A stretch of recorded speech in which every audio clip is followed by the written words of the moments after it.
कमरे के बाहर से ताला खुलने की आवाज सुनाई दे रही थी। या मौला खैर, उसके मुंह से बेसाख्ता निकला, लेकिन उसकी ख्वाहिश के बरक्स वहां शर मौजूद था। शराब के नशे में धुत मुंशी अंदर दाखिल हुआ। उसने सिविलियन कपड़े पहन रखे थे और देसी शराब के भभूके उसके मुंह से उठ रहे थे। क्या बात है, तुम्हारा दिमाग खराब हो गया है क्या?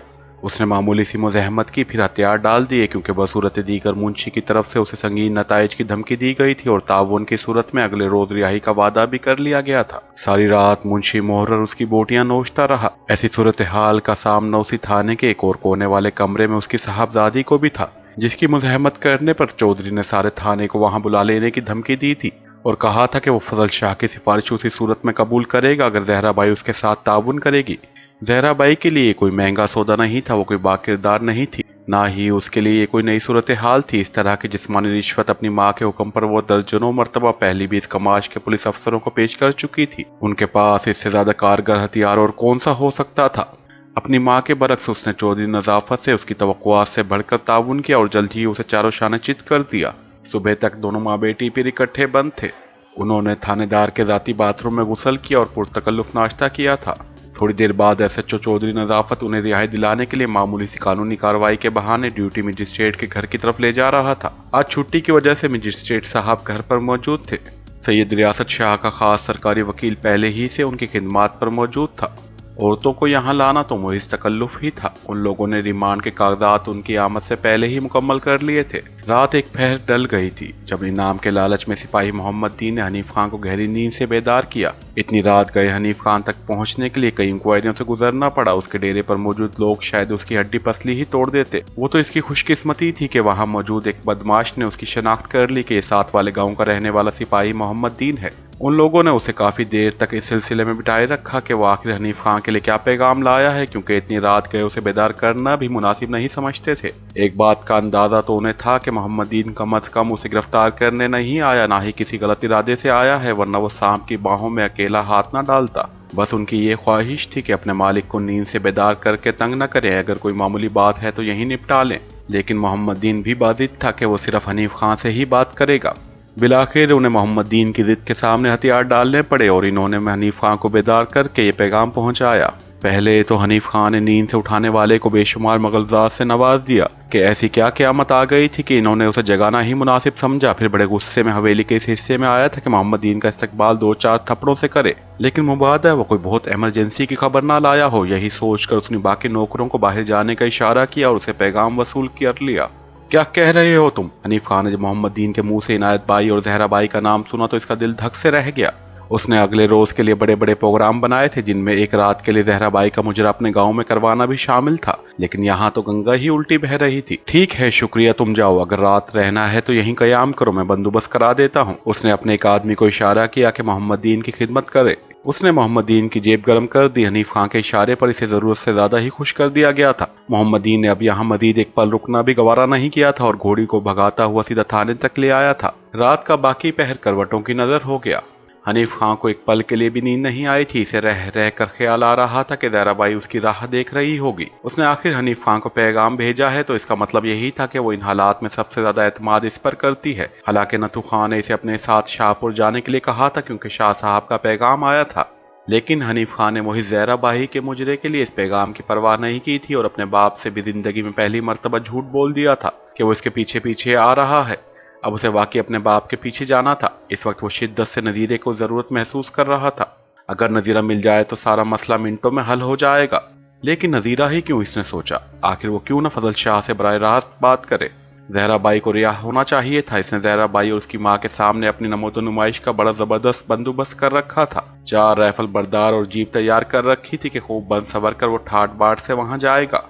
इन हालात में अगर कोई इसके काम आ सकता था तो वो रियासत शाह और फजल शाह थे। हनीफ खान को सैयदों की ताकत का इल्म था। वो जानता था कि उनका हुक्म पहुंचने पर थानेदार खुद दोनों माँ बेटी के साथ माफी मांगते हुए चला आएगा। इस तरह इसे जहरा बाई और इसके माँ के सामने शेखी बिगाड़ने का भी मौका मिल सकता है। आला सुबह वो अकेला ही शाहपुर की तरफ रवाना हो गया। रियासत शाह के नौकरों ने उसका इस्तकबाल खास मेहमान की तरह किया और एक खास आदमी फजल शाह को हनीफ खान की आमद की इतला देने चला गया था, जो अभी अभी नाश्ता करके फारिग हुआ था। एक पुरस्कार सी मुस्कुराहट उसके होंठों पर फैलती चली गई और वो भागा भागा रियासत शाह के कमरे की तरफ चल दिया तो तीर निशाने पर खुद ब खुद ही जा लगा। मैं तो मंसूबा बना रहा था कि किस तरह ज़हरा बाई की तरफ से हनीफ खान को पैगाम भेजा जाए और वो हमें ज़हरा बाई की सिफारिश के लिए दरख्वास्त करे, इसके बाद ही हम उसे काबू कर सकेंगे। चलो अच्छा हुआ, ये मसला तो हल हुआ। फिलहाल तो आधा घंटे उसे इंतजार कराओ ताकि चौधरी ज़ाब्ते की कार्रवाई मुकम्मल कर ले। उसके बाद मुझसे मुलाकात में मजीद आधा घंटा लगा दो। उसकी आतिश शौक को भड़काते जाओ फजल शाह, लेकिन ख्याल रखना एक नज़ीर मोची ने इतना नुकसान कर दिया है कि हम किसी और नज़ीरे के मुतामिल नहीं हो सकते। रियासत शाह ने हुक्के का कश लगाते हुए धुआं फिजा में बखेरा। ठीक है शाह जी, ऐसा ही होगा। ये कहकर फजल शाह बाहर आ गया। उसने अपने खास आदमी को जो ये पैगाम लाया था मजीद हिदायत के साथ बाहर भेज दिया, जिसने बाहर जाते ही हनीफ खान को खबर दे दी। मैंने हवेली में पैगाम पहुंचा दिया है, थोड़ी देर में शाह साहब उठ जाएंगे। उनका हुक्म है कि अगर उनके सोते हुए में भी आप आए तो उन्हें उठा दिया जाए। दरअसल रात शाह जी बहुत देर तक मीटिंगें करते रहे हैं ना। बहरहाल आप नाश्ता कीजिए। उसने हनीफ खान का जवाब सुने बगैर अपने एक साथी को आंख मारते हुए हनीफ खान के लिए नाश्ता लाने का हुक्म दिया था। थोड़ी देर बाद हनीफ खान के सामने दूध, दही, अंडे, मक्खन और पराठे मौजूद थे और दो मुलाजिम हमतन उसकी खिदमत पर मामूर हो गए। लेकिन उसे इन सब चीजों की जरूरत कहाँ थी। फिर भी उसने अपनी मर्दानगी बरकरार रखने के लिए कुछ जहर मार कर लिया, जिसके बाद नौकर बर्तन उठाकर ले गए और अब दूध का जग उसके सामने आ गया था। उन्होंने बड़ी होशियारी से उल्टे सीधे कामों में आधा घंटा जाया कर दिया था। करीबन पौन घंटे बाद फजल शाह उसे तेजी से अपनी तरफ आता दिखाई दिया। ओ मेरा भाई आया, मेरा वीर आया, मेरा हनीफ खां आया। उसने हनीफ खां की शक्ल पर नजर पड़ते ही मक्कारी से बाहें फैलाकर उसकी तरफ बढ़ना शुरू कर दिया। बैठक में मौजूद बाकी लोग फजल शाह के एहतराम में खामोश हो गए थे, जो हनीफ खां से मुसलसल उसकी और उसके घर बार की खैरियत दरियाफ्त कर रहा था। चाचा तो शायद नूरपुर की तरफ गया है, वहाँ आज बड़े शाह साहब का जलसा है ना, उसने हनीफ खां से कहा। शाह जी एक जरूरी काम आन पड़ा है, हनीफ खां ने फौरन ही कह दिया। और मैं सदके जाऊं, तुम्हारा काम हमारा काम है हनीफ खां, हुक्म करो साईं, हुक्म करो। फजल शाह ने फिर ऊंची आवाज में जोश खरोश का मुजाहिरा शुरू कर दिया। शाह जी प्राइवेट बात है। हनीफ खान ने उसके कान में सरगोशी की। ओए तुम लोग जाओ। फजल शाह ने अपने खास आदमी की तरफ देखकर आंख दबाई। शाह जी आज साहब का दौरा है, अभी थोड़ी देर बाद इन्होंने आना है। रात से मुंशी आया बैठा है, उसे हुक्म दें तो वापस जाए, वहाँ सब लोग बहुत परेशान है, इसके खास आदमी ने कहा। ओए बुलाओ यार, उसे भी इसी वक्त आना था। मेरा भाई आया हुआ है और तुम लोगों को अपने कामों की आन पड़ी है। एक मिनट यार हनीफ खान, इधर एसी ने आना है, अगर इजाजत दो तो मुंशी को फारिग कर दो। इसने हनीफ खान की तरफ मुस्कुराते हुए इजाजत ली। ओह शाह जी कोई बात नहीं, आप इत्मीनान से बात करें। हनीफ खान ने बदल ख्वास्ता इजाजत दे दी और शाह साहब के मुंशी ने इधर उधर की बातों में मजीद आधा घंटा दाया कर दिया। इस दरमियान हनीफ खान बेकरारी से पहलू बदलता रहा।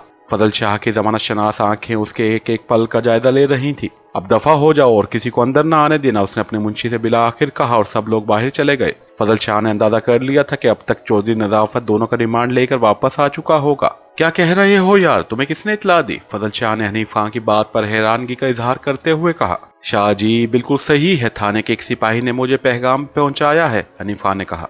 हनीफ खान यार अल्लाह खैर करे, नदीरा भी कल से गायब है, अब तुमने एक खबर सुना दी, कहीं कोई बड़ा अफसर तो नहीं पड़ गया? ऊपर से इस थानेदार की क्या मजाल है कि हमारे इल्म में लाए बगैर हमारे किसी आदमी को गिरफ्तार कर ले। अगर ऐसा हुआ भी है तो इनायत बाई को हमारी तरफ पैगाम भेजना चाहिए था। खैर मैं देखता हूँ। ये कहते हुए उसने अपने मुंशी को आवाज दी, जो दूसरे ही लम्हे इसके सामने मौजूद था। फौरन थाने जाओ और अभी छोटे थानेदार अमीर अली को बुला लाओ, पहले देखें तो सही मामला क्या है। कमाल है, हमारे इलाके में इतना अहम वाकया हुआ और हमें खबर ही ना मिले। और इधर नदीरे को भी देखते जाना, वो भी कल से नहीं आया। उसने मुंशी की तरफ देखकर आंख दबाई। मुंशी इसके इशारे समझकर सर हिलाता चला गया। इसकी वापसी करीबन 1 घंटे बाद हुई थी। इतनी देर तक कहाँ मर गए थे? फजल शाह ने उसकी शक्ल पर नजर पड़ते ही इस पर चढ़ाई कर दी। शाह जी मेरी अर्ज तो सुन लें बादशाह, थाने में कोई अफसर नहीं था, छोटे थानेदार नूरपुर गया हुआ था, मैं इसका इंतजार कर रहा था। अब वो आया है तो आपका हुक्म पहुंचा आया हूँ। बेचारा मेरे साथ ही आ रहा था कि डीआईजी साहब का फोन आ गया। मुझे तो कोई गड़बड़ नजर आती है, सुना है शहर से 2 औरतों को गिरफ्तार करके लाए हैं। मुंशी ने भी बड़ी होशियारी से बात बढ़ाई, कहीं नूरपुर वाला केस तो नहीं खुल गया? मुझे पहले ही शक था कि ये सरदार कोई जरूर बदमाशी करेंगे, इन्होंने ही शायद। खैर कुछ भी हो, अमीर अली कहाँ है? फजल शाह ने बात बदल कर पूछा। आ रहा है सरकार, चंद मिनट में पहुंच जाएगा, मुंशी ने कहा। चंद मिनट के बाद करीबन 1 घंटे बाद अमीर अली आया था, जिसने आते ही देरी की माफिया मांगना शुरू कर दी। सैयद बादशाह हम पर तो अजाब नाजिल हो चुका है। एसपी ने कल सारा दिन थाने में गुजारा और अपने सामने बिठाकर कार्रवाई मुकम्मल की है। वो नूरपुर से जो लड़की अगवा हुई थी ना, वही माछन, उसके लवाहिकीन ने बड़ा तूफान उठाया। खुदा जाने ये लोग शहर में किस तरह पहुंच गए और इन्होंने गवर्नर साहब के सामने मुजाहिरा किया, जिन्होंने एसपी साहब को सख्त डांट पिलाई और हुक्म दिया कि खुद सारे ऑपरेशन की निगरानी करें। एसपी ने अपनी खुसूसी गाद भेजकर नदीर मोची को गिरफ्तार किया और हमें हमें कानो कान खबर नहीं होने दी। खुदा जाने उसे कहाँ लेकर गए हैं, जिसके बाद चौधरी साहब को हुक्म मिला कि शहर से इनायत बाई को गिरफ्तार कर लिया जाए, जिस पर लड़की फरोख्त करने का शक किया जा रहा है। माई बाप, हम तो बहुत शर्मिंदा हैं। चौधरी साहब ने मुझे हुक्म दिया था कि आपको खुद इत्तला पहुंचाऊं, लेकिन एसपी तो उठने का नाम नहीं ले रहा था। अब वो गया है तो मैं आया हूँ। मुंशी ने अमीर अली को पढ़ा दिया था कि उसने क्या कहानी सुनानी है। तो ये बात है। अब मैं समझा। मैं भी हैरान था कि क्या बला आन पड़ी है। खैर देख लूंगा। एसपी को भी बड़ा ईमानदार बनता है ना साला। तुम ये बताओ कि वो दोनों औरतें कहाँ हैं? फजल शाह ने पूछा। सरकार, उनका तो 3 दिन का रिमांड हो गया। उनके डेरे से 2 अगवाशुदा लड़कियां बरामद हुई हैं। एसपी साहब तो कम से कम 10 दिन के रिमांड का कह रहे थे, लेकिन उन्होंने रात आपका नाम ले दिया। हमने आपको जगाना मुनासिब नहीं समझा, लेकिन फिक्र की कोई बात नहीं माई बाप। मजिस्ट्रेट बड़े चौधरी साहब के मिलने वाले हैं। इन्होंने कार्रवाई डालने के लिए 3 दिन का रिमांड ही दिया है। एसपी ने बेचारे एसएचओ साहब को बहुत जलील किया, लेकिन क्या करें जनाब, औरतें आपका हवाला दे रही थी, जिनके बाद उन पर हाथ उठाना हमारे लिए तो हराम हो गया था माई बाप। अमीर अली ने चापलूसी से काम लिया था। अमीर अली, उन औरतों को किसी को उंगली ना लगाने देना, और जैसे ही एसएचओ आए इसे मेरी तरफ भेजो। मेरी बात समझ गए ना? उसने अमीर अली की तरफ मुंह करके आंख दबाई। जो हुक्म माई बाप। जैसे ही चौधरी साहब आते हैं मैं आपकी खिदमत में इन्हें रवाना करता हूँ। और वो सलाम कहकर चला गया। दोपहर के बाद फिर एसएचओ साहब की बारी आई, जो करीबन भागते हुए शाह साहब की खिदमत में हाजिर हुए थे। बेचारे का तेज तेज चलने से सांस फूल रहा था। इन्होंने करीबन फर्शी अंदाज से फजल शाह को सलाम कहा था। वाह चौधरी साहब, कमाल के आदमी हैं आप भी। हमारे बंदे ही गिरफ्तार कर लिए। फजल शाह ने छुटते ही कहा। सईद बादशाह, मुझ कुत्ते की क्या मजाल। आपको क्या बताएं अलीजा के हमारा क्या हशर हो रहा है। उन नूरपुर के माछियों ने तो हमें नाको चने चबवा दी हैं। हजूर, हमें तो कल से एसपी साहब ने सांसें नहीं लेने दी। सारी रात वो थाने में रहे। सारा ऑपरेशन इन्होंने अपनी निगरानी में करवाया। हम तो मुफ्त में मारे गए हैं शाह जी। जैसे ही मुझे इल्म हुआ कि वो औरतें आपका नाम ले रही हैं, मेरी सरकार जान ही निकल गई। माई बाप अपनी जान पर खेल कर 3 दिन का रिमांड करवाया है, और एसपी साहब को ये कहकर तसल्ली दी है कि मैं खुद इनकी तफ्तीश कर रहा हूँ। मुझे तो ये भी इल्म नहीं कि नदीरा कहाँ है। खुदा जाने कहीं उसे स्टाफ वालों के हवाले न कर दिया हो। ये एसपी बड़ा खरांट है माल को। क्या मजाल जो फोन के सामने से 1 मिनट के लिए भी हटा हो। सारा थाना उसने कल से स्टैंड बाय कर रखा है। मुझे तो बदारे हुसन रवाना कर दिया। कुछ गार्ड मेरे साथ कर दी, बाकी गार्ड को अमीर अली के साथ थाने में हमा वक्त मौजूद रहने का हुक्म दे दिया। सरकार, इनसे तो यूं लगता है कि किसी ने बड़ी अच्छी तरह पढ़ा कर उसे भेजा हो। क्या मजाल जो उसने आपसे राब्ता करने की मोहलत भी दी हो। अब भी बार बार फोन करके केस की प्रोग्रेस दरियाफ्त कर रहा है। असल में मामला ज्यादा खराब इसलिए हुआ कि उनके डेरे से 2 अगवाशुदा लड़कियां बरामद हुई हैं। अपनी बात मुकम्मल करने के बाद एसएचओ चौधरी नजाफत ने दाद तलब नजरों से फजल शाह की तरफ देखा, जिसने गर्दन के हल्के से इशारे से उसे शाबाश दी। बड़ा खतरनाक आदमी है। जमानत की जरा गुंजाइश नहीं छोड़ी। फजल शाह ने तशवीशनाक नजरों से उसकी तरफ देख कर कहा। आपसे बेहतर कौन जानता है माई बाप। चौधरी ने इनकसारी से कहा। देखो चौधरी, कुछ भी हो, अब इन दोनों औरतों को एक पल के लिए भी थाने में नहीं रहना चाहिए। उनकी गिनती वहीं डाले रखो। इन्हें हमारे पास रहने दो। अगर एसपी अचानक रेड करे तो औरतों को यहाँ से ले जाकर पेश कर देना। और हाँ, जो लड़कियां बरामद हुई हैं उनकी तरफ से बयान लिख लो कि उन्हें किसी ने अगवा नहीं किया और वो अपनी मर्जी से इनायत बाई के पास रह रही थी, ताकि मैं 3 रोज बाद हाई कोर्ट से उनकी जमानत करवा सकूं। औरतों को जेल नहीं जाना चाहिए किसी भी कीमत पर, ख्वाह तुम्हारी नौकरी ही क्यों न दाव पर लग जाए। हम ऐसी कई नौकरियां तुम्हें दिला देंगे।